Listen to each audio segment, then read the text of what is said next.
ఏ క్రైస్తవుడైనా సరే లేదా ఏ సేవకుడైనా సరే వాని పనిని బట్టి వాని విశ్వాసము ఎటువంటిదో అది బయలుపరచబడుతూ ఉంటుంది.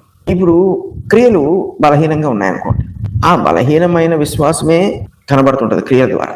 సేవకుడు చాలా విషయాల్లో లేదంటే కొన్ని విషయాల్లో నిష్ఠగా ఉంటాడు, బలంగా ఉంటాడు, కానీ కొన్ని విషయాల్లో ఉండడం. అలా ఉన్నవాడు ఇలాంటి విషయాల్లో ఎందుకు ఉండట్లేదు అనే ప్రశ్న పుట్టకుండా ఉండదు, ఎందుకంటే క్రియల రూపంలో కనబడుతుంటుంది. ఇప్పుడు క్రీస్తు కొరకు బలంగా మాట్లాడేవాడు వాడి యొక్క ఆశలను కోరికలను అన్ని ఎందుకు క్రీస్తు కొరకు విడిచిపెట్టలేడు అనే ప్రశ్న ఒక వ్యక్తి గురించి వచ్చింది అనుకోండి, అది ఒక రకంగా కన్ఫ్యూజన్. ఇప్పుడు అటువంటి వ్యక్తి రక్షింపబడి ఉండొచ్చు, కానీ సువార్త ప్రకటిస్తున్నప్పుడు తాను ఏ రీతిగా అయితే ఉన్నాడో తాను వెంబడించేవారు కూడా ఆ రీతిగానే తయారవుతారు. అంతకు మించి వాళ్ళు డెవలప్ అవ్వలేరు.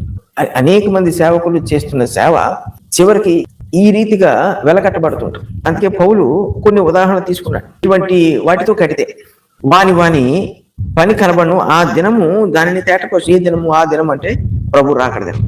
ఒకవేళ ఇప్పుడు వాళ్ళు కొంత సమర్థించుకున్నా ప్రభు రాకడ దినం మటుకు అది చాలా క్లియర్ గా కనబడుతుంది. ఎందుకంటే అది అగ్ని చేత బయలుపరచబడను. ఒక వ్యక్తి ఎంత సేవ చేసేసినా ఎంత సువార్త చేసినా అంతిమంగా దాని యొక్క నాణ్యతను తెలియజేసేది ప్రభువే.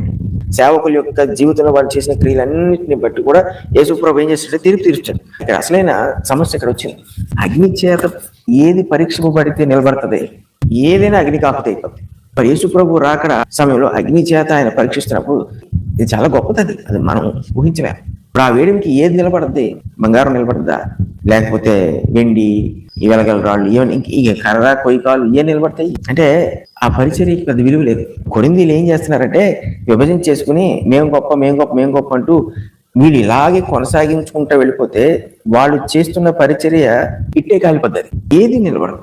అప్పుడు అన్ని పరిచర్యలు నాశనం అయిపోలా.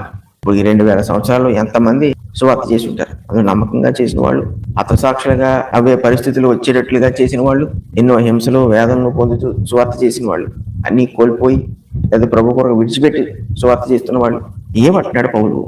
ఇప్పుడు క్రీస్తు కదా పునాది, మూలరాయనే పునాది ఆయనే. క్రీస్తు అగ్ని చేత పడ్డాడు. ఆయన ఎటువంటి వ్యక్తో ఎటువంటి క్యారెక్టర్ ఆయనకుందో, యేసుక్రీస్తు ప్రభు ఎంత పరిశుద్ధుడు అని తెలియచేయడానికి ఆ శిలువ మీద ఆయన మరణానికి గురి చేసినప్పటికీ ఆయన యొక్క సహజత్వమును బట్టి దానికి తగినట్లుగా ఆయన భూమి మీద నడుచుకున్న విధానం బట్టి మళ్ళీ మృతుల్లో పునరుత్థానుడు అయిపోయాడు. ఇప్పుడు నిరంతరము జీవించేవాడు అన్నిటికన్నా వెలగలవాడు. వెండి బంగారం ఏం సరిపో. ఇప్పుడు ఆయన పునాది. ఇప్పుడు ఆ పునాది మీద కట్టేవాడు ఎలా కట్టాలి? అగ్నికి ఆహుతి కాని వాటితో కట్టాలి. కొరింథీయులు చేస్తున్న పని అగ్నికి ఆహుతి అయిపోద్ది. పౌలు ఇక్కడ ఏం చెప్తున్నాడంటే బుద్ధిబలముతోనో లేకపోతే ఇంకొక దాంతోనో సామర్థ్యము చేతనో మీరు కడితే అది అగ్ని చేత పరీక్షింపబడితే అది నిలబడాలి.